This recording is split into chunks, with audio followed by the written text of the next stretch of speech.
में थे। रुद्र अपना एक हाथ अन्या की कमर पर और दूसरे हाथ की उंगली उसके होंठों पर रखकर उसे चुप होने को कहता है। अन्या की आंखें अब भी बंद थी, लेकिन रुद्र की ठंडी सांसें वो खुद पर साफ महसूस कर रही थी। इससे उसे साफ पता चल रहा था कि रुद्र उसके कितने करीब खड़ा है। कुछ देर बाद अन्या अपनी एक आंख धीरे से खोलकर सामने खड़े रुद्र को देखती है, जो उसे ही घूर रहा था। ये देखकर अन्या अपनी आंखें वापस से बंद कर लेती है। फिर रुद्र की पकड़ से खुद को छुड़ाने की कोशिश करने लगती है। रुद्र का पूरा ध्यान अन्या के चेहरे पर था, इसीलिए उसकी पकड़ अन्या पर ढीली पड़ गई। इसी का फायदा उठाकर अन्या जल्दी से खुद को उसकी पकड़ से आजाद करके जाने लगती है, लेकिन तेज चलने के कारण उसका पैर फिसल जाता है। वो नीचे गिरती उससे पहले रुद्र उसका हाथ पकड़कर अपनी ओर खींच लेता है, जिससे अन्या सीधे उसके सीने से लग जाती है। अन्या का एक हाथ रुद्र के सीने पर था, वहीं दूसरा हाथ उसकी पीठ पर था। वो जब रुद्र को खुद के पास महसूस करती है तो धीरे से अपना सिर उठाकर रुद्र के चेहरे की तरफ देखती है। दोनों की नजरें आपस में टकराती हैं, जिससे अन्या झेपकर अपने कदम पीछे लेने लगती है। वो दर्द से कर्राह उठती और वापस से रुद्र के कंधे पर अपना हाथ रख देती है। अन्या का बैलेंस बिगड़ने की वजह से शायद उसके पैर में मोच आ गई थी, इसलिए वो अपना एक पैर उठाकर दर्द से कर्रा रही थी। उसे ठीक से खड़ा नहीं हुआ जा रहा था, चलना तो दूर की बात थी। रुद्र बिना किसी भाव के शांति से सब देख रहा था, लेकिन जब उसकी नजर अन्या के दर्द भरे चेहरे पर पड़ती है तो उसे अच्छा नहीं लगता। वो बिना कुछ कहे जल्दी से उसको अपनी गोद में उठाकर वॉशरूम से बाहर निकल जाता है। अन्या रुद्र की इस हरकत से हैरान हो जाती है। वो घबराते हुए कहती है, नहीं नहीं, आप छोड़ दे, मैं चली जाऊंगी, मैं ठीक हूँ, मुझे नीचे उतार दे। अन्या के बार बार कहने पर रुद्र अपनी आंखें नीचे करके उसे देखता है, जिससे अन्या की पलकें झुक जाती हैं और इसी के साथ वो अब बोलना भी बंद कर देती है। रुद्र बिना कुछ कहे अन्या को आराम से बेड पर बिठाता है। उसने अपने पैरों को छू कर देखा तो उस जगह पर स्वेलिंग होने लगी थी। रुद्र एक नजर उसके पैर को देखता है, फिर वो अपने कमरे के इंटरकॉम से कॉल करके इंस्ट्रक्शन देते हुए कहता है, medical kit and ice pack मेरे रूम में फौरन लेकर आओ। इतना बोलने के बाद वो फोन रखकर वार्डरोब की ओर बढ़ जाता है। एक नौकर सारा सामान लेकर जल्द से रुद्र के कमरे का दरवाजा नॉक करता है। अन्या की परमिशन पर वो अंदर आकर अन्या को सारा सामान देते हुए कहता है, एनीथिंग एल्स मैम। अन्या ना में सर हिलाते हुए आइस पैक लेकर अपने पैर पर रखने की कोशिश करती है, पर उसका हाथ वहां तक पहुंच नहीं रहा था। ज्यादा कोशिश करने पर उसे काफी दर्द होने लगा। वहीं वो नौकर अन्या को ऐसे स्ट्रगल करते हुए देखकर कहता है, मैम आप ये हमें दे दीजिए, मैं आपकी हेल्प कर देता हूँ। उस नौकर के ऐसे बोलने पर अन्या उसकी तरफ देखती है। वो नौकर एक 20 साल का लड़का था। पिता की अचानक मौत होने की वजह से उसे काफी कम उम्र में काम करना पड़ रहा था। वो लड़का चौहान मेंशन में 1 साल से काम कर रहा था। काम में मेहनती और काफी भरोसेमंद आदमी था। अन्या उसे अपने छोटे भाई जैसा मानती थी, लेकिन वो इस चीज में उसकी हेल्प लेने से सकुचा रही थी। आखिर कुछ भी हो, वो कैसे किसी को ऐसे अपने पैर छूने दे सकती थी। इसलिए वो मना करते हुए कहती है, नहीं नहीं मुन्ना, तुम रहने दो, मैं मैनेज कर लूंगी, तुम जाकर अपना काम करो। इतना बोल अन्या फिर से अपने पैरों पर पैक लगाने की कोशिश करती है, लेकिन उससे नहीं होता है और फिर जबरदस्ती कोशिश करने पर वो दर्द से कर्रा उठती है। मुन्ना अपनी मैम को ऐसे स्ट्रगल करते देख कहता है, मैम लाए मैं कर देता हूँ, आपके ऐसे करने से दर्द और बढ़ जाएगा। अन्या से अब दर्द बर्दाश्त नहीं हो रहा था। उसके चेहरे पर दर्द की रेखा साफ झलक रही थी। वो अपने लाचार नजरों से मुन्ना को देख हार मान लेती है। उसे मुन्ना की हेल्प लेनी ही पड़ेगी, क्योंकि यहाँ कोई फीमेल स्टाफ था ही नहीं, ना ही कोई फीमेल मेंबर था सिवाय उसके। अन्या बेबस नजरों से मुन्ना को देख हाँ में सर हिला देती है और आइस पैक उसकी तरफ बढ़ा देती है। मुन्ना जैसे ही आगे बढ़कर वो आइस पैक लेने ही वाला होता है, तभी कोई उससे पहले आकर अन्या के हाथ से वो पैक लेकर मुन्ना को अपनी खा जाने वाली नजरों से घूरने लगता है। ये रुद्र था, जो अभी अभी वार्डरोब रूम से अपने कपड़े पहनकर बाहर आया था। तभी उसने मुन्ना की बात सुनी तो उसकी भौं ही तन गई। पर जब अन्या ने आइस पैक मुन्ना की ओर बढ़ाया तो रुद्र को न जाने क्यों गुस्सा आने लगा। रुद्र को सामने देख मुन्ना डर के मारे अपनी नजरें झुकाकर खड़ा हो जाता है। रुद्र उसको वहां खड़ा देख अपनी कड़क आवाज में कहता है, तुम जा सकते हो और दोबारा यहाँ आने की जुर्रत मत करना। इतना बोलकर वो आइस पैक लेकर अन्या के पास बेड पर आ जाता है। रुद्र की आवाज अब तक मुन्ना के कानों में गूंज रही थी। वो डर से कांपते हुए वहां से अपने लड़खड़ाते कदमों को संभाल कर जल्दी से बाहर की ओर चल देता है। तभी अन्या उसे रोकते हुए कहती है, मुन्ना रुको। अन्या के ऐसे बोलने पर रुद्र की भौहें चढ़ जाती हैं।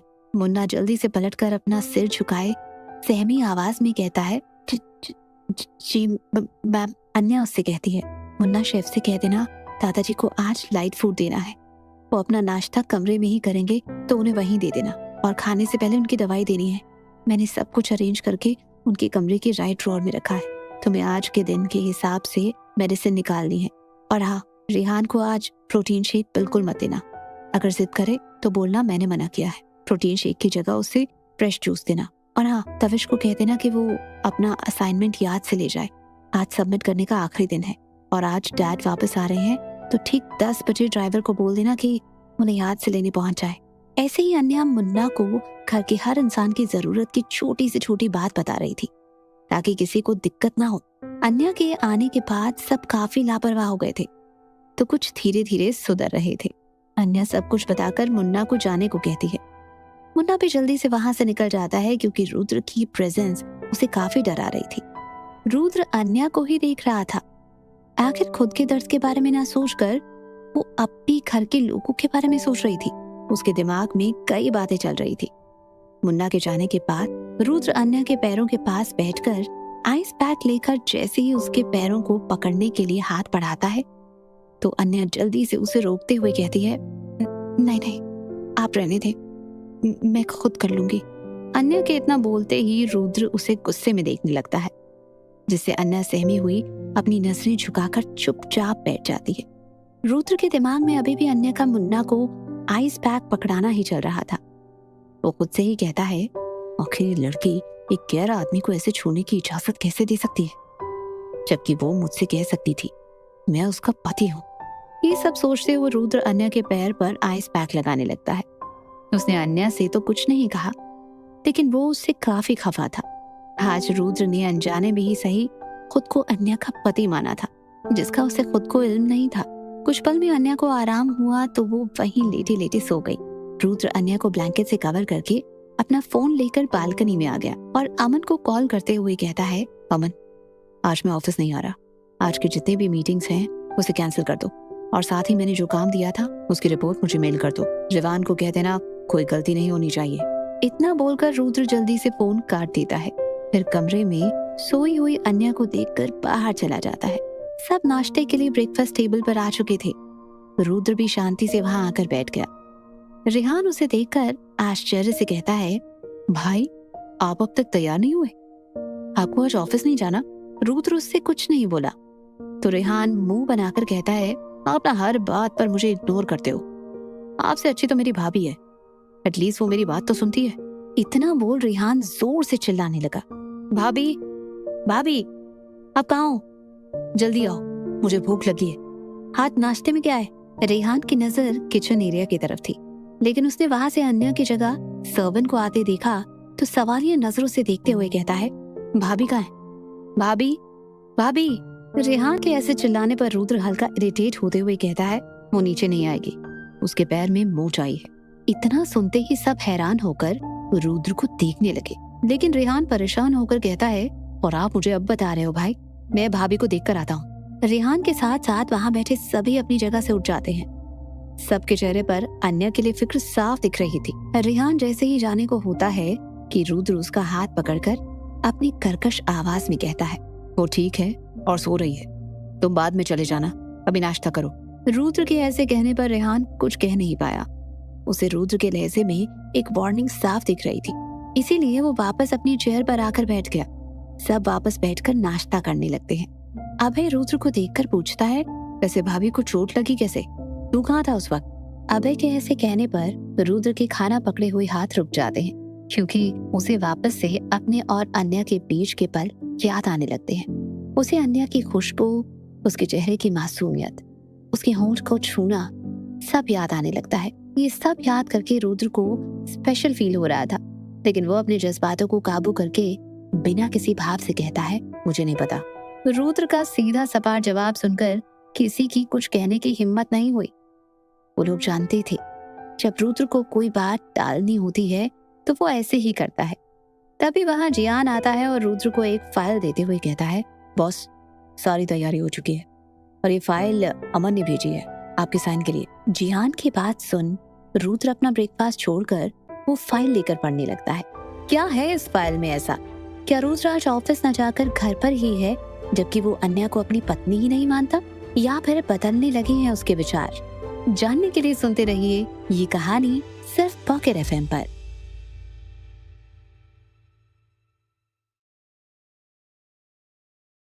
ये फाइल अमन ने भेजी है, आप साइन कर दीजिए। जियान की बात सुनकर रुद्र अपना ब्रेकफास्ट छोड़कर फाइल लेकर पढ़ने लगता है। तभी शौर्य के दिमाग में कुछ आता है और वो अपनी शरारत, लगता है कोई अपनी वाइफ का ख्याल रखने के लिए ऑफिस से छुट्टी लेके बैठा है। हाय क्या प्यार है। शौर्य के ऐसे कहने पर रुद्र का हाथ साइन करते हुए रुक जाता है। वो शौर्य को अपनी खा जाने वाली नजरों से देखता है और गुस्से में वो वहां से चला जाता है। रुद्र के जाने के बाद सब चैन की सांस लेकर शौर्य की बात पर हंसने लगते हैं। तभी अभय मुस्कुराते हुए कहता है, ये रुद्र भी ना कहने को भाभी को कुछ नहीं मानता है, लेकिन असलियत तो कुछ और ही है। वरना जो इंसान 102 डिग्री बुखार में भी ऑफिस जाना नहीं भूलता था, आज वो भाभी की छोटी सी मोच के कारण घर पर रुका है। कुछ तो गड़बड़ है। अभय की बात सुनकर सब मुस्कुरा दिए। तभी तविश कहता है, आई विश रुद्र भाई को इस बात का जल्द ही एहसास हो जाए। सब एक साथ उनके लिए मन ही मन दुआ करने लगे।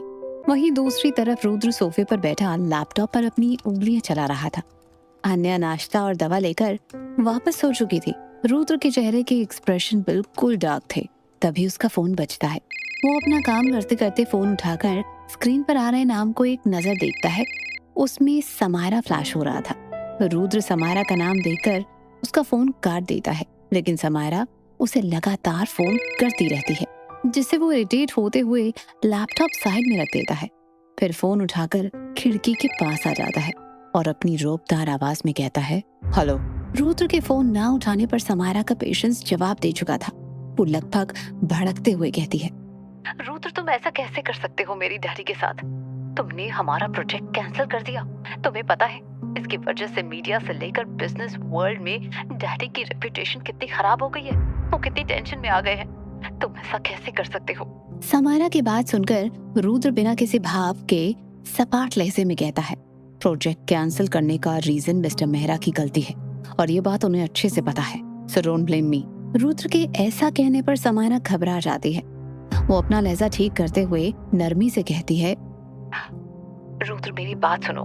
डैडी की एक छोटी सी गलती को तुम माफ कर ही सकते हो। प्लीज उनके साथ ऐसा मत करो, उनकी बदनामी होगी। इनफैक्ट फ्यूचर में भी प्रोजेक्ट मिलने में प्रॉब्लम होगी। प्लीज रुद्र, हमारी दोस्ती की खातिर एक मौका दे दो, उन्हें माफ कर दो। समायरा की बात सुनकर रुद्र अब भी वैसे ही सपाट लहजे में बोलता है, रुद्र राय चौहान मौका भी उसी को देता है जो उसके लायक हो, और बिजनेस में न दोस्ती न रिश्ता मेरे लिए कुछ मायने नहीं रखता। बेहतर होगा कि मुझसे भीख मांगने की जगह अपने डैडी की इज्जत कैसे बचानी है वो सोचो। इतना बोलकर वो फोन कट कर देता है। समायरा फोन पर चिल्लाती रहती है, हेलो हेलो। रुद्र मेरी बात तो सुनो। लेकिन फोन कट चुका था। वो गुस्से में अपना फोन जोर से पटक देती है। फिर अपने दोनों हाथों से अपने बालों को खींचते हुए कहती है, ओह रुद्र ये तुमने ठीक नहीं किया। अब तो तुम मेरा प्यार नहीं जिद बन चुके हो। बहुत सती सावित्री बनकर रह लिया। Now I want you by hook और बाय क्रुक। एक बार तुम मेरे हो गए तो तुम्हारी हर चीज भी मेरी होगी और साथ ही मेरे डैड की इज्जत भी वापस आ जाएगी। तब मैं सबको बताऊंगी कि आखिर समायरा रुद्र राय चौहान क्या चीज है। ये बोलते हुए समायरा के चेहरे पर एक डेविल स्माइल थी। वहीं रुद्र अपना फोन काटकर अमन को गुड जॉब का मैसेज करके जैसे ही पलटता है, उसकी नजर सीधा बेड पर लेटी अन्या की नजरों से मिलती है। अन्या जाग चुकी थी और उसने समायरा और रुद्र की बातें सुन ली थी। रुद्र ने जो भी किया शायद अन्या की उस दिन की बेइज्जती करने के कारण ही किया। कुछ पल दोनों एक दूसरे को देखते हैं, लेकिन रुद्र जल्द ही अपनी नजरें फेर कर वापस से सोफे पर बैठ जाता है और अपनी लैपटॉप पर नजर गड़ा देता है।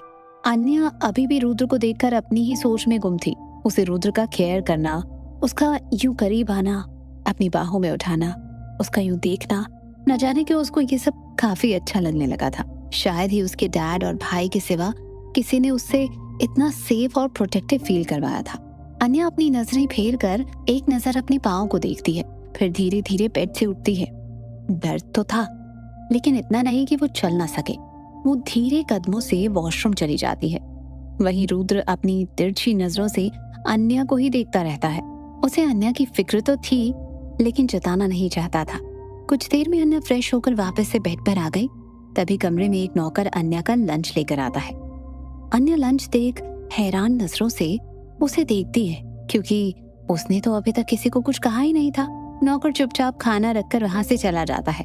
अन्या अपनी नजर रुद्र की तरफ करके देखती है, जो अपने काम में लगा था। अन्या को मन ही मन रुद्र का ये स्वीट जेस्चर काफी अच्छा लगा। उसके बिना बताए फिक्र करने की वजह से उसके दिल में उसके लिए कुछ कुछ होने लगा था। वो खाना खाते हुए रुद्र को ही देख रही थी, लेकिन रुद्र ने अब तक उसे नहीं देखा था। अन्या अपना खाना फिनिश करके वापस से लेट गई। उसकी नजर बार बार रुद्र के चेहरे पर ही फिसल रही थी। उसके चेहरे की गंभीरता उसे और अट्रैक्टिव बना रही थी। अन्या की नजर तो हटने का नाम ही नहीं ले रही थी। तभी रुद्र को अपने चेहरे पर किसी की नजरों की तपिश महसूस हुई, तो वो अपनी नजरें उठाकर अन्या की ओर देखता है। अन्या रुद्र के ऐसे देखने पर अपनी ही हरकतों पर झेप जाती है और हड़बड़ाकर इधर उधर देखने लगती है। फिर अपने सिर पर हल्की सी चपत लगाते हुए कहती है, क्या कर रही है अन्या? ये अकड़ू राय चौहान को ऐसी ललचाई नजरों से क्यों देख रही है? क्या सोचेगा वो तेरे बारे में? रुद्र वापस से अपने काम में लग गया, पर अन्या वहीं बेड पर बैठे बैठे बोर हो रही थी। वो मुंह बनाते हुए कहती है, कैसा इंसान है, लगातार 3 घंटे से सिर्फ काम ही कर रहा है। मैंने तो आज तक इसे किसी से काम के अलावा कोई बात करते भी नहीं देखा। इस काम की मशीन के साथ कैसे गुजरेंगे तेरे 11 महीने? उफ। ऐसे बोलते हुए अन्या एक ठंडी आह भरकर रुद्र को देखती है। तभी उसके कमरे का दरवाजा खुलता है और रेहान तविश कमरे में आते हैं। रेहान अन्या के पास जाकर फिक्र भरे लहजे में कहता है, भाभी आप ठीक हो ना? आपका ध्यान कहाँ था? आपको चोट लगी कैसे? अन्या उन दोनों को देखकर मुस्कुराते हुए कहती है, हाँ मैं बिल्कुल ठीक हूँ। बेकार में चिंता कर रहे हो रेहान, ये छोटी सी मोच है। रेहान बच्चों की तरह मुंह बनाते हुए अन्या के साइड में बैठकर उसे साइड हग करते हुए कहता है, क्या भाभी आपको चोट लगी? आपने मुझे बताया भी नहीं। भाई ने बताया, मैं आपसे मिलने आना चाहता था, लेकिन उन्होंने मुझे आने भी नहीं दिया। ये बोलते हुए वो रुद्र को देख रहा था, जो अपना काम करने की कोशिश कर रहा था, लेकिन अब उसका ध्यान उनकी बातों पर ही जा रहा था। अन्या उसके गालों पर प्यार से हाथ रखते हुए कहती है, रेहान मैं बिल्कुल ठीक हूँ। अन्या के प्यार से कहने पर रेहान भी मान जाता है। तविश और रेहान अन्या से कुछ देर बात करके वहां से चले जाते हैं, लेकिन जब तक रेहान और तविश थे, रुद्र का दिल और दिमाग उधर ही लगा था। वो एक पल भी अपना काम नहीं कर पाया। उसे खुद के भाई से जलन सी होने लगी थी। उसकी नजर अन्या पर जाती, जिसके होठों पर प्यारी सी मुस्कान थी, जो रुद्र ने कभी भी खुद के लिए नहीं देखी थी। ये सारी बातें न जाने क्यों उसके दिमाग में घूम रही थी। उसको अब अन्या की हर हरकत से फर्क छू पड़ने लगा था, लेकिन बेचारे को जाहिर करना नहीं आता था, इसलिए अब उसके अंदर ही दब कर रह जाता था। ऐसे ही 2 दिन बीत गए। अन्या बिल्कुल ठीक हो चुकी थी। रुद्र और अन्या रहते तो एक ही कमरे में थे, लेकिन उनके बीच एक तो बातें ही होती थी। रुद्र अपनी अकड़ में कुछ नहीं कहता और अन्या को समझ नहीं आता कि वो उससे क्या कहे। खामोशी में दिन बीतते रहे थे, पर पता नहीं कब तक। सुबह का वक्त रुद्र ऑफिस से जाने के लिए तैयार हो रहा था। तभी अन्या वॉशरूम से नहा कर निकलती है। इस वक्त वो अपने गीले बालों को तौलिए से पोंछ रही थी। आज अन्या ने फ्लोरल प्रिंट की येलो कलर की साड़ी के साथ फुल स्लीव पिंक ब्लाउज पहना हुआ था, जिसका पीछे का गला काफी डीप था। अन्या कुछ परेशान सी वॉशरूम से निकलती है और सीधा मिरर के सामने आ जाती है। वही साइड में रुद्र अमन से किसी मैटर पर बात कर रहा था। अन्या अपने गीले बालों को झटकती है, जिससे कुछ बूंद सीधा रुद्र के चेहरे पर गिरती है। रुद्र पानी की बूंदें देखकर पीछे पलटकर देखता है तो उसकी नजर अन्या की खुली पीठ पर टिक जाती है। उसके गोरे रंग की पीठ पर कुछ पानी की बूंदें उसके गर्दन से होते हुए उसकी पीठ पर फिसल रही थी। रुद्र उसे देख कहीं खो सा जाता है। उधर अमन फोन पर पागलों की तरह रुद्र से कुछ कह रहा था, लेकिन रुद्र उसकी एक भी बात नहीं सुन रहा था। जब अमन को रियलाइज होता है तो फोन पर थोड़ा तेज आवाज में कहता है, हेलो हेलो सर, जिससे रुद्र का ध्यान अमन पर जाता है। वो अपना सिर झटकते हुए हड़बड़ा कर कहता है, मैं तुमसे बाद में बात करता हूँ अन्या। अन्या नाम सुनकर अमन आश्चर्य से कहता है, सर अमन। रुद्र खुद की ही बात पर झींप जाता है और जल्दी से कड़क लहजे में कहता है, क्या फर्क पड़ता है, जो काम दिया है उस पर ध्यान दो। इतना बोलकर रुद्र फोन काट देता है। अमन हैरानी से अपने फोन को देखकर कहता है, बॉस को क्या हो गया, अभी तो ठीक थे। इतना बोलकर अमन वापस से अपने काम में लग जाता है। वहीं रुद्र जल्दी से अपना कोट उठाकर बिना अन्या पर नजर डाले जाने लगता है। तभी उसे पीछे से अन्या की प्यारी सी आवाज सुनाई देती है, जी सुने। अन्या के ऐसे कहने पर रुद्र के कदम रुक जाते हैं, लेकिन उसके साथ उसकी धड़कनें बढ़ जाती हैं। रुद्र को रुका देख अन्या जल्दी से उसके पास आकर अपनी नजरें झुकाए हिचकिचाते हुए कहती है, वो मुझे आपसे कुछ चाहिए, मतलब मेरा है कि। इतना बोल वो जैसे ही अपनी नजरें उठाकर रुद्र को देखती है तो रुद्र बिना किसी भाव से कहता है, जो कहना है जल्दी कहो, मेरे पास तुम्हारी बकवास सुनने का वक्त नहीं है। रुद्र का ऐसा कहना अन्या को कुछ अच्छा नहीं लगा, लेकिन उसके नेचर से अब कुछ वाकिफ हो गई थी, इसलिए वो जल्दी से कहती है, मुझे कुछ पैसे चाहिए थे, वो कुछ जरूरी चीजें लेनी थी। अन्या के ऐसे कहने पर रुद्र उसे देखता है और जल्दी से अपने वॉलेट से 2 कार्ड उसकी तरफ बढ़ाते हुए कहता है, लो, इससे जो लेना है ले लो, तुम्हारी हैसियत से तो कहीं ज्यादा लिमिट है, लेकिन अगर कम पड़े तो बता देना और मिल जाएंगे।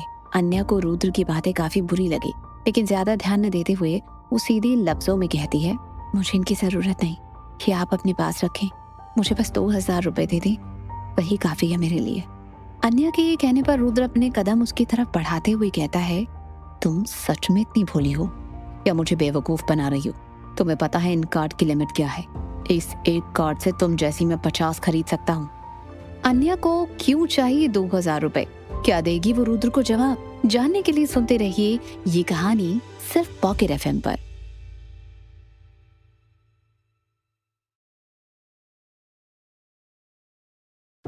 रुद्र अपनी कदम अन्या की ओर बढ़ाते हुए कहता है, तुम सच में इतनी भोली हो या मुझे बेवकूफ बना रही हो? तुम्हें पता है इन कार्ड की लिमिट क्या है? इस एक कार्ड से तुम जैसी 50 खरीद सकता हूँ। ये बोलते हुए रुद्र आगे बढ़ रहा था तो वहीं अन्या पीछे खिसकती हुई दीवार से जा लगी। रुद्र ठीक उसके सामने खड़ा होकर उसे घूर रहा था।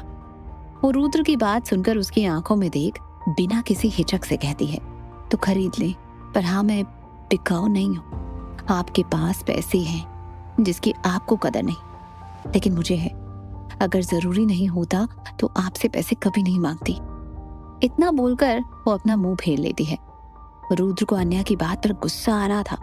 वो गुस्से में अपने वार्डरोब रूम में चला जाता है और वहां के लॉकर से नोटों की गड्डियां उठाकर अन्या के हाथ में देते हुए कहता है, ये लो, जरूरत से ज्यादा भीख देना रुद्र राय चौहान की आदत है। इतना बोलकर वो अपने कमरे से बाहर चला जाता है। उसे खुद नहीं समझ आ रहा था कि उसने अन्या से ऐसी बात क्यों की। शायद अपने बढ़ते जज्बातों को खत्म करने के लिए। वो घर से निकलकर अपनी कार में बैठकर गहरी सांस लेता है, फिर अपना सिर सीट से टिकाकर आंखें बंद कर लेता है। उसके जहन में अब भी अन्या का चेहरा आ रहा था, जिससे रुद्र परेशान सा हो गया था। वो गुस्से से अपना हाथ सीट पर मारते हुए मन में कहता है, दूर रहो मुझसे, तुम्हारा मुझ पर कोई हक नहीं है। बस कुछ महीने और उसके बाद मैं खुद तुम्हें अपनी जिंदगी और घर से बाहर निकाल फेंकूंगा। फिर वो रिवान को फोन करके कहता है, रिवान, काम जल्द से जल्द हो जाना चाहिए। मुझे उस आदमी की इज्जत की धज्जियां उड़ते हुए देखना है, समझे? इतना बोल रुद्र फोन गुस्से में काट देता है और अपना लैपटॉप निकाल कर काम करने में बिजी हो जाता है। वहीं अन्या अब तक अपने हाथों में लिए पैसों को घूर रही थी। उसे वो नोट खुद की इज्जत पर एक तमाचे जैसे लग रहे थे, लेकिन वो खुद को मजबूर कर जल्दी से नीचे चली जाती है और घर के सारे काम निपटाकर रेडी हो जाती है। फिर वो दिग्विजय जी से परमिशन लेने उनके पास जाती है। दिग्विजय जी ने अन्या को कार और ड्राइवर को साथ ले जाने को कहा, इसलिए वो मना नहीं कर पाती है। कार में बैठकर अन्या ड्राइवर को एक लोकल मार्केट में जाने को कहती है। ड्राइवर उसकी बात सुनकर एक बार कंफर्म करते हुए कहता है, मैम आर यू श्योर हमें लोकल मार्केट ही जाना है? अन्या हाँ में सर हिला देती है। ड्राइवर को काफी आश्चर्य हो रहा था कि इतने बड़े खानदान की बहू रुद्र राय चौहान जैसे अमीर बिजनेसमैन की पत्नी एक लोकल मार्केट जाना चाहती है। ऐसी अमीर औरतें तो हाई क्लास मॉल और डिजाइनर शोरूम ही जाया करती हैं। ड्राइवर कार मार्केट से कुछ दूरी पर रुककर कहता है, मैम, इसके आगे कार नहीं जा पाएगी, आपको पैदल ही जाना होगा। अन्या हाँ में सर हिलाकर जाने लगती है तो ड्राइवर साथ आने को कहता है, लेकिन अन्या उससे मना करके उसे वहीं रुकने को कहती है और खुद वहां से मार्केट के अंदर चली जाती है। तंग गली होने के कारण मार्केट में काफी भीड़ थी। अन्या को वहां आकर कुछ अपने पुराने पल याद आने लगते हैं, जिससे उसे काफी अच्छा लगता है। वो जल्दी से अपना जरूरत का सामान खरीद कर जैसे ही बाहर आती है कि तभी अचानक साइड से आता हुआ ऑटो उससे टकराने वाला होता है, पर तभी कोई उसे अपनी तरफ खींच लेता है। अन्या डर से अपनी आंखें बंद करके वहीं खड़ी रहती है, पर सामने वाला शख्स अन्या को देख मुस्कुरा रहा है।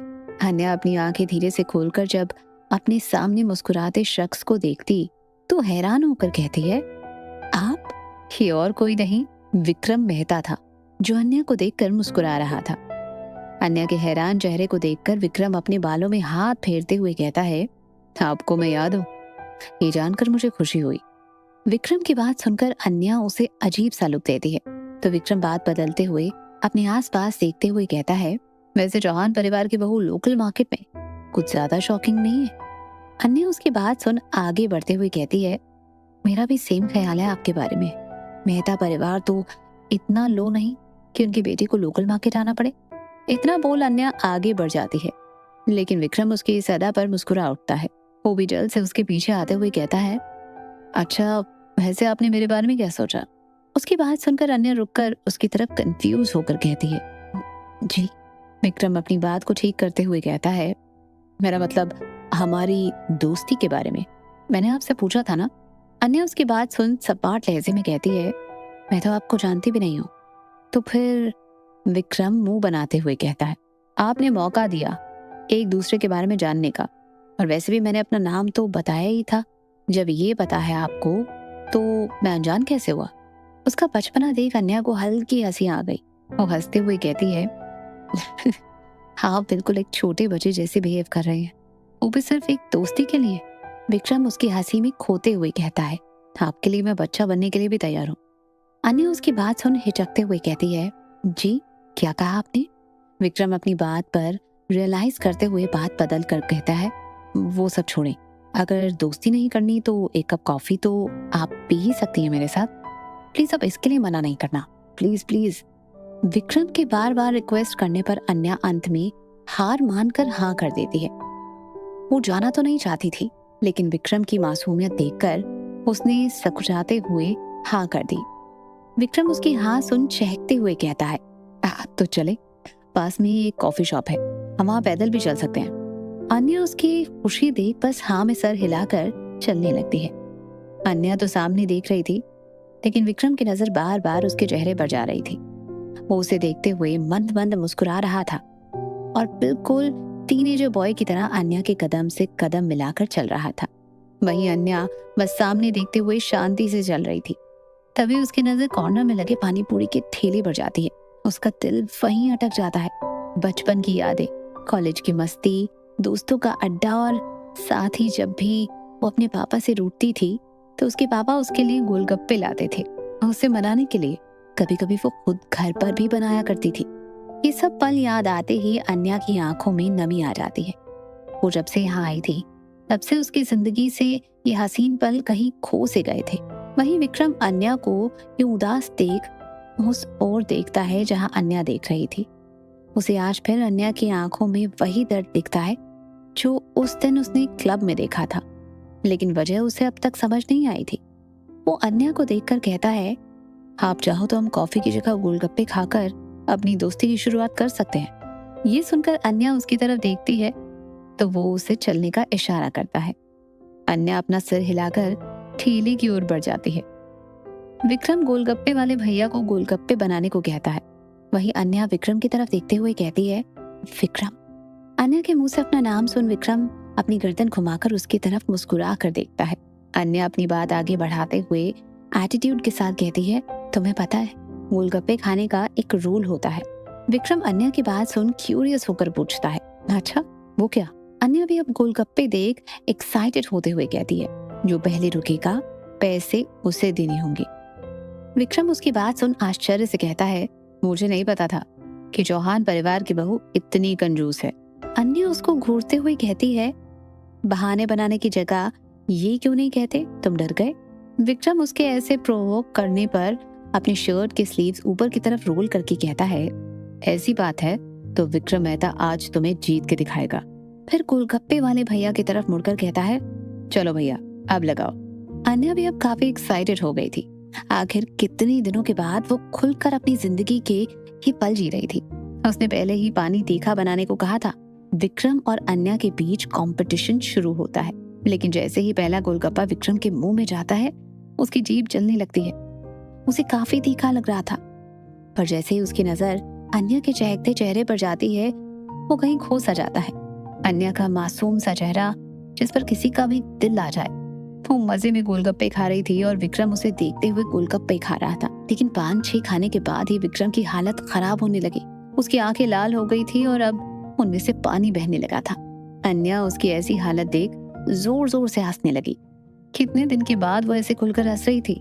वहीं विक्रम खुद की परवाह छोड़ बस अन्या में खोया था। अन्या उसकी हालत देख जल्दी से पानी लेकर अपनी साड़ी का पल्लू भिगाकर उसके चेहरे और आंखों को पोंछती है और साथ ही उसे पानी पिलाती है। वहीं सड़क पर ट्रैफिक सिग्नल रेड होने की वजह से सारी कार रुक गई थी। उन्हीं रुकी गाड़ियों में से एक गाड़ी में बैठा रुद्र अपने लैपटॉप पर काम कर रहा था। उसके साथ उसका असिस्टेंट अमन और आगे की सीट पर जियान और ड्राइवर थे। तभी जियान की नजर रोड के किनारे गोलगप्पे के ठेले पर जाती है जहां अन्या थी। जियान के मुंह से हैरानी से निकल जाता है, अन्या मैडम यहाँ? रुद्र जो लैपटॉप पर काम कर रहा था उसके कान अन्या सुनकर खड़े हो गए। हालांकि जियान ने काफी धीरे से कहा था, लेकिन रुद्र के कान के लिए बस अन्या का जिक्र ही काफी था। वो अपनी उंगलियां रोक सामने की ओर देखता है। सामने अन्या किसी लड़की का चेहरा अपने पल्लू से साफ कर रही थी और साथ ही काफी हंस हंस कर उससे बातें भी कर रही थी। रुद्र को उसका चेहरा तो नहीं दिखा, लेकिन उसकी पीठ से वो ये तो समझ गया कि ये उसके परिवार का सदस्य नहीं है। उसके मन में अब काफी सवाल उठ रहे थे। साथ ही उसका गुस्सा अन्या के प्रति बढ़ता ही जा रहा था, लेकिन वो कुछ कर पाता उससे पहले ट्रैफिक सिग्नल ग्रीन हो गया। इसी के साथ ड्राइवर ने गाड़ी बढ़ा दी। कार के आगे बढ़ने पर रुद्र के जहन में अब भी वही सीन चल रहा था। उसके दिल में एक टीस उठने लगी थी। उसका ऑरा इतना डार्क हो गया कि उसके बगल में बैठे अमन की सांसें ही अटकने लगी। कुछ देर चलने के बाद रुद्र कार रोकने का इंस्ट्रक्शन देता है। किसी की उससे भी पूछने या कहने की हिम्मत नहीं होती है। कार रुकने के बाद रुद्र सबको जाने को कहकर खुद ड्राइविंग सीट पर बैठकर वहां से कार को तेज रफ्तार में भगाते हुए निकल जाता है। क्या होगा रुद्र की इस गलत फहमी का परिणाम? जानने के लिए सुनते रहिए ये कहानी सिर्फ पॉकेट एफएम पर।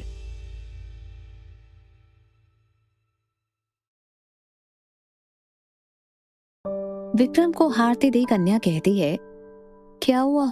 विक्रम मेहता तो आज किसी से हारने वाला नहीं था। तो फिर? विक्रम उसको देख धीरे से कहता है, तुम पर तो पहले ही हार बैठा और आज तुमसे हार कर भी मुझे अपनी जीत दिखाई देती है। अन्या पूछती है, कुछ कहा? विक्रम ने सिर हिलाकर अपने वॉलेट से 2000 का नोट गोलगप्पे वाले की तरफ बढ़ाया। गोलगप्पे वाले भैया नोट देकर कहते हैं, साहब मेरे पास खुले पैसे नहीं है।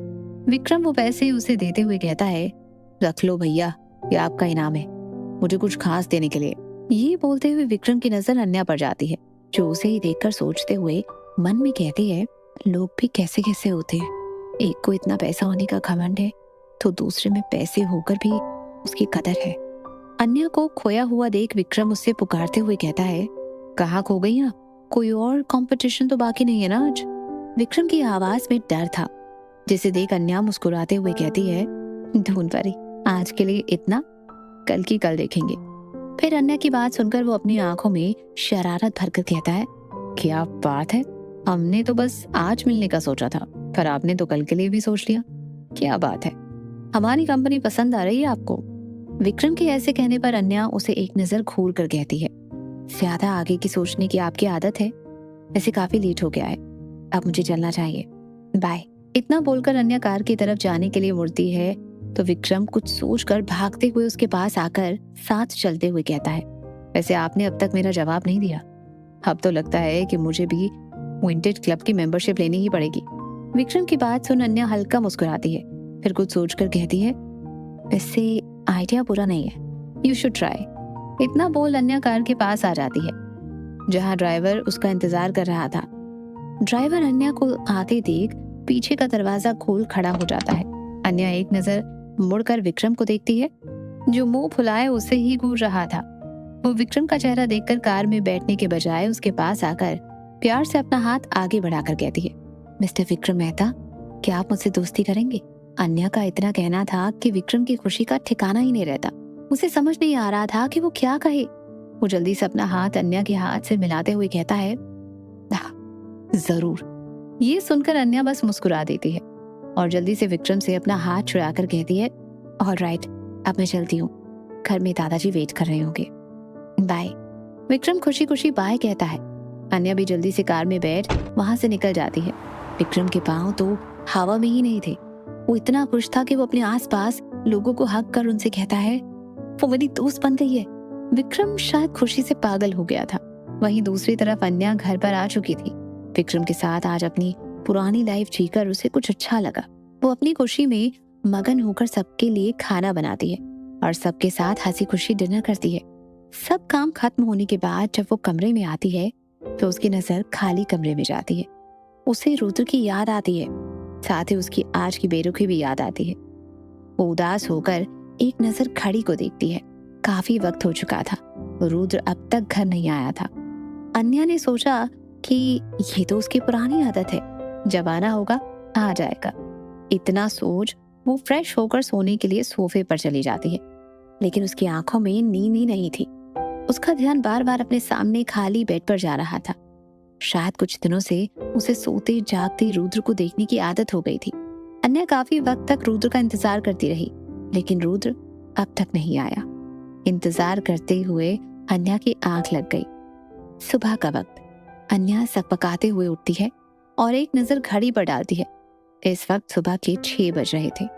वो फिर अपनी नजर कमरे में दौड़ाती है, लेकिन कमरा अब भी रात के जैसे था और रुद्र उसे कहीं दिखाई नहीं दे रहा था।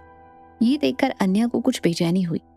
वो जल्दी से बेड से उठकर वॉशरूम जाती है और जल्दी जल्दी तैयार होकर नीचे आ जाती है। फिर आसपास देखती है तो सब शांत था, बिल्कुल नॉर्मल। अन्या वहां जाते हुए एक नौकर से पूछती है, सुनो, क्या रुद्र कल घर आए थे? वो नौकर नाम में सर हिलाते हुए कहता है, नहीं मैम, सर घर नहीं आए।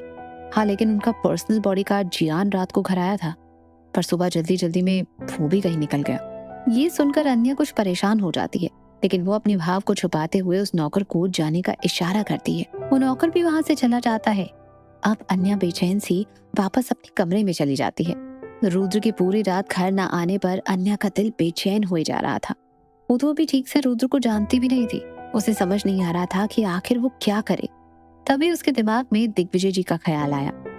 वो खुद से कहती है, इनके बारे में जरूर दादाजी को कुछ पता होगा, पर डायरेक्ट जाकर पूछना कुछ अजीब है। फिर अन्या कुछ सोचकर अपने डेली के कामों के लिए चली जाती है। नाश्ते के समय सब आकर डाइनिंग टेबल पर बैठ जाते हैं। अन्या सबको सर्व करती है। वहां बैठे किसी ने भी रुद्र का कोई जिक्र नहीं किया और अन्या की कुछ पूछने की हिम्मत नहीं हुई। सबके चले जाने के बाद अन्या अपने दिल की उथल पुथल लेकर अपने कमरे में आ जाती है। पूरा दिन उसकी बेचैनी और रुद्र के ख्यालों में गुजरता है।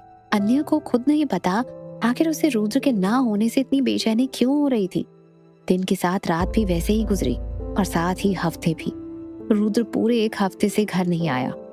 अन्या को बस बातों ही बातों में इतना ही पता चला कि रुद्र किसी काम से बाहर गया है और कब आएगा किसी को इस बात की खबर नहीं। उसको रुद्र की काफी फिक्र होने लगी, लेकिन उसने ये बात अपने मन में ही दबा दी, किसी को कुछ जाहिर नहीं होने दिया।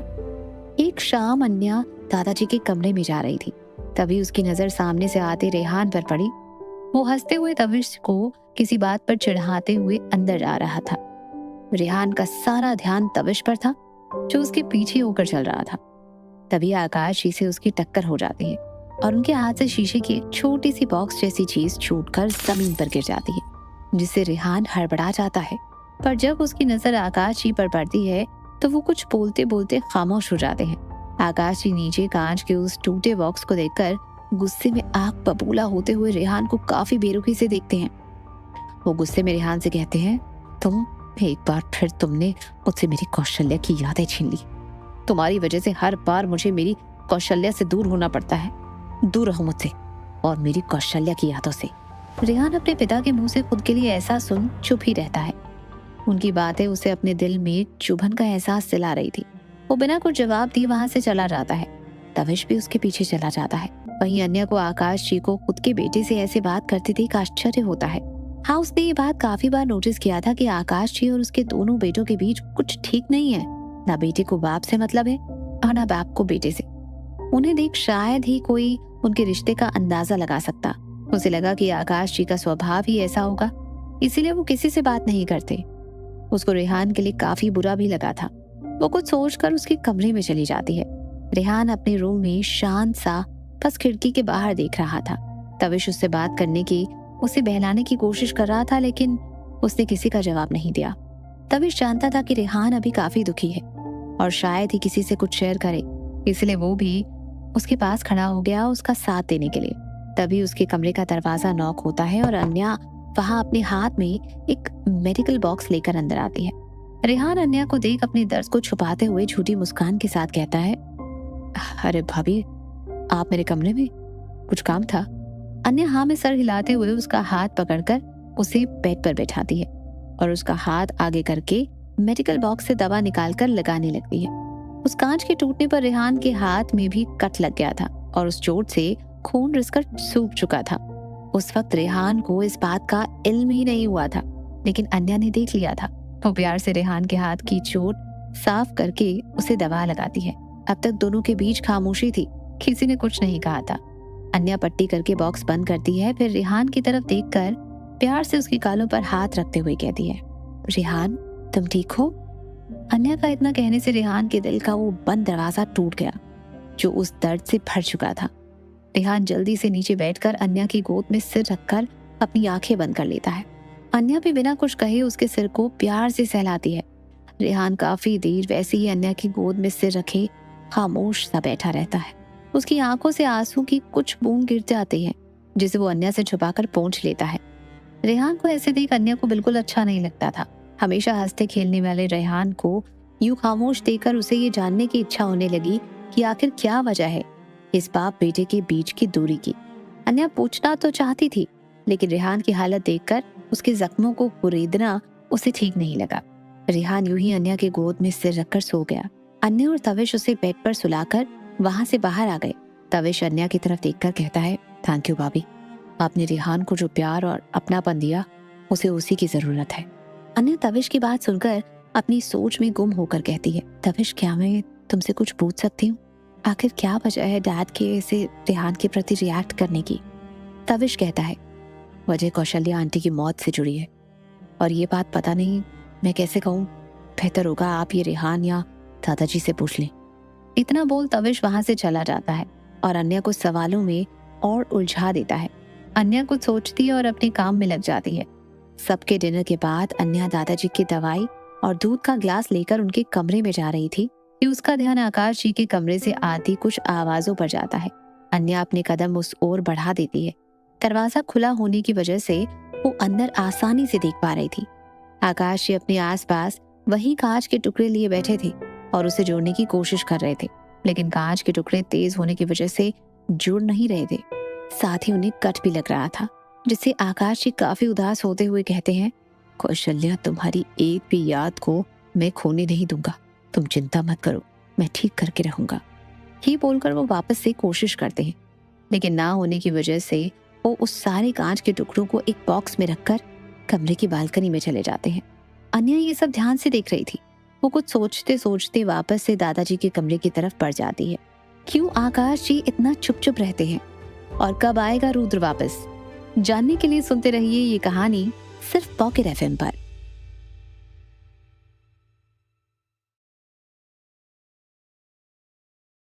कमरे में दिग्विजय जी अपनी किताब पढ़ रहे थे। अन्या को आता देख वो मुस्कुराते हुए कहते हैं, आपने मेरी आदत बिगाड़ दी है अन्या बेटा। फिर कुछ सोचकर अपनी बात सही करते हुए कहते हैं, मेरी ही नहीं, इस घर के हर सदस्य की आदत बिगाड़ दी है। वहीं अन्या अपनी सोच में ही गुम थी, इसलिए वो उनकी बात पर कुछ नहीं कहती और चुपचाप उन्हें दवा और दूध दे देती है। दिग्विजय जी जब अन्या को परेशान देखते हैं तो वो उससे प्यार से पूछते हैं, अन्या बेटा, क्या हुआ? कोई परेशानी है आपको? इतनी खोई खोई क्यों हो? रुद्र ने आपसे कुछ कहा? अन्या दिग्विजय जी के कहने पर जैसे जोश में आती है। वो उन्हें देखकर अपना सिर पहले हाँ में फिर ना में हिलाती है। अन्या के ऐसा करने पर दिग्विजय जी उसे अपने पास बैठने का इशारा करते हुए कहते हैं, आप मेरे पास बैठो और अब बताओ बात क्या है? अन्या अपना सिर हाँ में हिलाकर उनके सामने बैठकर हिचकिचाते हुए कहती है, वो वो वो दादाजी, अगर मैं कुछ आपसे पूछूं तो आप बुरा तो नहीं मानेंगे? अन्या के ऐसे कहने पर दिग्विजय जी मुस्कुराते हुए विश्वास के साथ कहते हैं, अन्या बेटा, मैं आपको इस घर की बहू बनाकर लाया था, लेकिन आपके अपनेपन और प्यार ने इस घर में और मेरे दिल में एक बेटी की जगह बना ली है। और एक बेटी इतना सोचकर अपने दादा से बात नहीं करती। आपको जो भी पूछना है पूछें। अन्या दिग्विजय जी के ऐसे कहने पर एक गहरी सांस लेकर कहती है, दादाजी, वो आज मैंने डैड को रेहान को कुछ बुरा भला कहते सुना कि उसकी वजह से माँ उनसे दूर हो गई है। रेहान ने जवाब तो नहीं दिया, लेकिन उसकी खामोशी उसके दिल का दर्द साफ बयां कर रही थी। डैड और रेहान के बीच ऐसा क्या है दादाजी जो माँ से जुड़ा है? क्यों एक पिता खुद के बेटे से इस तरह बात करते हैं? उनका रिश्ता ऐसा बिखरा हुआ क्यों है? अन्या के सवाल सुनकर दिग्विजय जी खामोश हो गए। उन्हें कहीं ना कहीं इस बात का अंदाजा था कि अन्या के मन में ये सवाल एक ना एक दिन जरूर आएगा। कुछ पुराने जख्म थे जिन्हें वक्त भी भर नहीं पाया था। दिग्विजय जी खामोशी से अन्या को देखते हैं। उनका दिल कह रहा था, जो जख्म वक्त नहीं भर पाया उसे शायद अन्या भर देगी। लेकिन दिग्विजय जी ने जैसे ही अपना मुंह कुछ कहने के लिए खोला ही था कि उनके कमरे का दरवाजा खोल रुद्र गुस्से में अंदर आता है। अन्या और दिग्विजय जी दोनों की नजर रुद्र पर जाती है। अन्या इतने दिनों बाद रुद्र को सही सलामत देख एक राहत की सांस लेती है। वहीं रुद्र अन्या को देख अपनी कड़क आवाज में दिग्विजय जी से कहता है, दादाजी, मुझे आपसे कुछ बात करनी है, वो भी अकेले में। अकेले शब्द पर वो कुछ ज्यादा ही जोर देता है। अन्या समझ आती है कि रुद्र उसे वहां से जाने को कह रहा है, इसीलिए वो जल्दी से उठते हुए दिग्विजय जी से कहती है, दादाजी, मैं चलती हूँ, हम बाद में बात करेंगे। इतना बोल वो वहां से जल्दी से निकल जाती है। उसके निकलते ही रुद्र कमरे का दरवाजा काफी जोर से बंद करता है, जिसकी आवाज सुन अन्या सहम सी जाती है। वो समझ गई कि रुद्र इस वक्त काफी गुस्से में है और इस वक्त उसके सामने जाना सच में मौत को दावत देने जैसा है। वो वहां से अपने कमरे में न जाकर बाहर गार्डन में चली जाती है।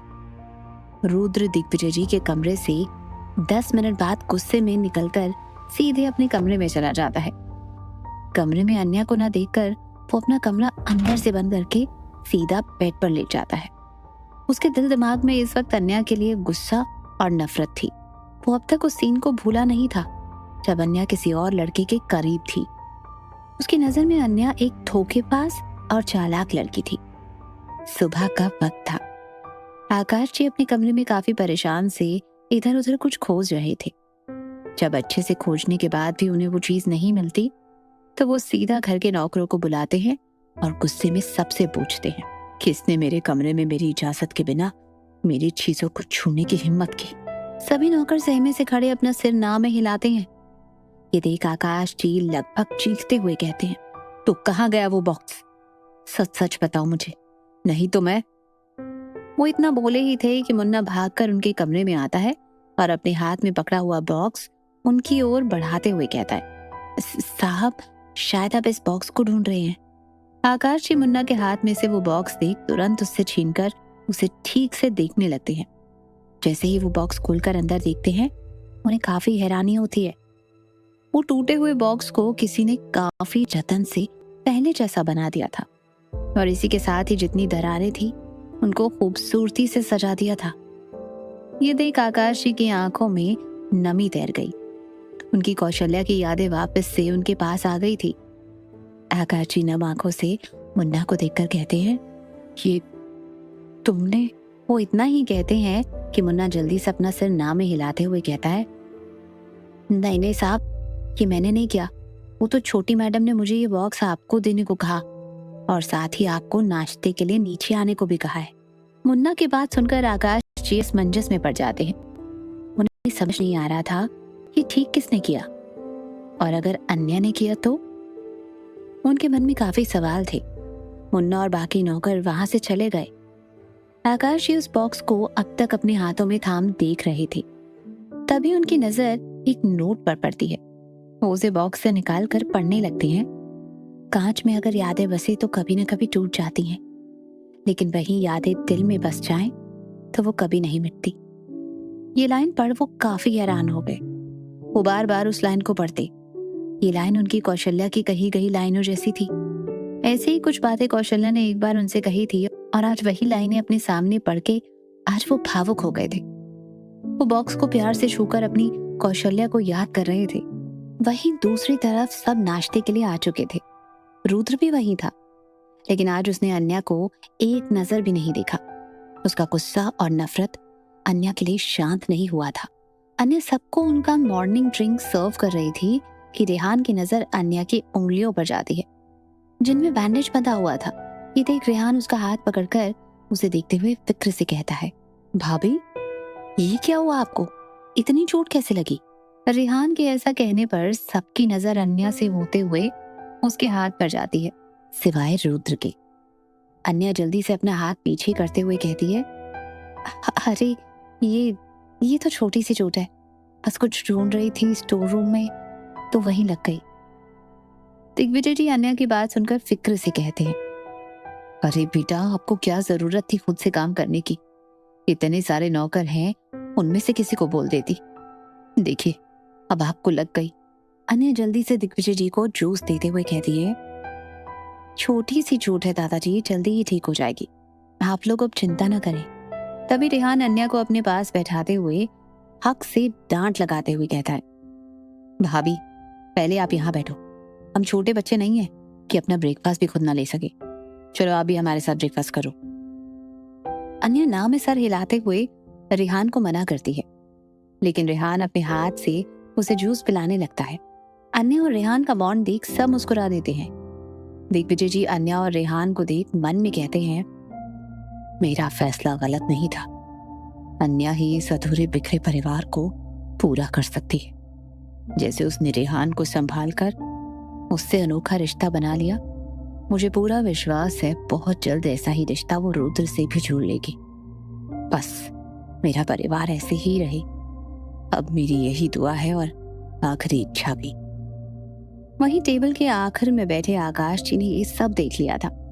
अन्या की उंगलियों का हाल ये साफ बयां कर रहा था कि उस टुकड़े को अन्या ने ही जतन से जोड़ा था और उस कागज में लिखा नोट वो भी अन्या ने ही लिखा था। ये सब देख उनकी आंखें अन्या के प्रति काफी नरम हो गई। उनके दिल में बस यही उलझन थी कि आखिर कोई कैसे उनकी कौशल्या जैसी हो सकती है। अन्या के आने से उनके घर में जो रौनक है वो कभी उनकी कौशल्या के रहने पर होती थी। ये सब सोच सोचकर आकाश जी की आंखें नम हो गई। वहीं रुद्र सब कुछ इग्नोर करके ऑफिस के लिए निकल गया। रुद्र का उखड़ा हुआ मूड अभय बखूबी नोटिस कर रहा था, लेकिन अभी उसे कुछ पूछना अभय को ठीक नहीं लगा। नाश्ते के बाद सब अपने अपने कामों के लिए चले गए। आकाश जी अपने कमरे में अब भी उस बॉक्स को लिए सोच में गुम थे। अन्या के हाथ में चोट होने के कारण वो कुछ कर नहीं पा रही थी, इसीलिए वो आराम करने अपने कमरे में आ जाती है। कमरे में आते ही उसकी नजर सोफे पर पड़ी रुद्र की व्हाइट शर्ट पर पड़ती है। वो सोफे पर बैठे उस शर्ट को अपने हाथों में लेकर रुद्र की खुशबू को महसूस करती है। ऐसा नहीं है कि उसने रुद्र का ऐसा इग्नोर करता बिहेवियर नोटिस नहीं किया था। उसको ये बात खल रही थी कि उनके रिश्ते में इतनी दूरी थी कि अन्य चाहकर भी उन्हें बदल नहीं पा रही थी। रुद्र उसकी समझ से परे था और साथ ही वो अपने दिल में कोई झूठी उम्मीद भी नहीं रखना चाहती थी। वो ऐसे ही रुद्र के बारे में सोचते सोचते उस शर्ट को हाँक के सो जाती है। शाम का वक्त आकाश जी अपने कामों में लगे थे कि उन्हें कॉल आता है, जिसे सुन उनके चेहरे का रंग एक ही पल में उड़ जाता है। लेकिन जैसे जैसे फोन की दूसरी तरफ की बातें सुन रहे थे वैसे वैसे उनका चेहरा गुस्से से लाल हुई जा रहा था। वो तुरंत अपना फोन काटकर गुस्से में दनदनाते हुए कमरे से निकल जाते हैं। इधर हॉल में रुद्र आज ऑफिस से जल्दी आ गया था। डिनर में समय होने के कारण वो आज सबके साथ नीचे हॉल में बैठा था। दिग्विजय जी और रुद्र कुछ बिजनेस रिलेटेड बात कर रहे थे और रेहान तविश अपने ही धुन में लगे थे। अब तक अभय भी आ चुका था और वो भी सबके साथ ही वहां हॉल में बैठ गया। तभी उनके सामने वहां टेबल का कांच किसी चीज के जोर से फेंकने पर टूटता है। सब आवाज सुनकर हैरत से खड़े हो जाते हैं, सिवाय रुद्र के। वो अब भी एकटक उस टूटे हुए कांच को देख रहा था। तभी सबके कानों में आकाश जी की आवाज सुनाई पड़ती है। वो सीढ़ियों के पास खड़े होकर लगभग करचते हुए कहते हैं, रुद्र। रुद्र का नाम पुकारने पर सब रुद्र को देखते हैं। आकाश गुस्से में आगे चलकर आते हैं और रुद्र के ठीक सामने खड़े होकर गुस्से में कहते हैं, तुम्हारी हिम्मत कैसे हुई मेरी कौशल्या के सपने को तोड़ने की? तुम समझते क्या हो अपने आप को? इतना बड़ा बिजनेस एम्पायर खड़ा कर लिया तो तुम किसी भी चीज पर अपनी हुकूमत करोगे? तुम चाहे जो करो, लेकिन मेरी कौशल्या की यादें, उसके सपने, उसकी निशानी से दूर रहना, समझे? तुम्हारा कोई हक नहीं है मेरी कौशल्या की किसी भी चीज पर। आकाश जी के ऐसे कहने पर रुद्र भी अब गुस्से में आ गया। वो भी ठीक आकाश जी के सामने खड़ा होकर उनकी आंखों में आंखें डालकर गुस्से में कहता है, मेरी माँ है वो, और अपनी माँ से जुड़ी हर चीज पर हक है मेरा, और इसके लिए मुझे आपसे परमिशन लेने की जरूरत नहीं है। मैं जो चाहूं वो कर सकता हूँ। आप कोई नहीं होते मुझे रोकने वाले। रुद्र ने क्या किया है ऐसा जिसके चलते आकाश जी इतना गुस्सा है? जानने के लिए सुनते रहिए ये कहानी सिर्फ पॉकेट एफएम पर।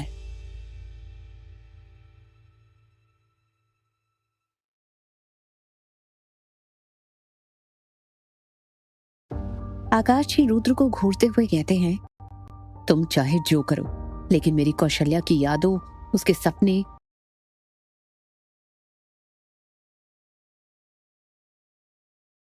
उसकी निशानी से दूर रहना, समझे? तुम्हारा कोई हक नहीं है उसकी किसी भी चीज पर। आकाश जी के ऐसे कहने पर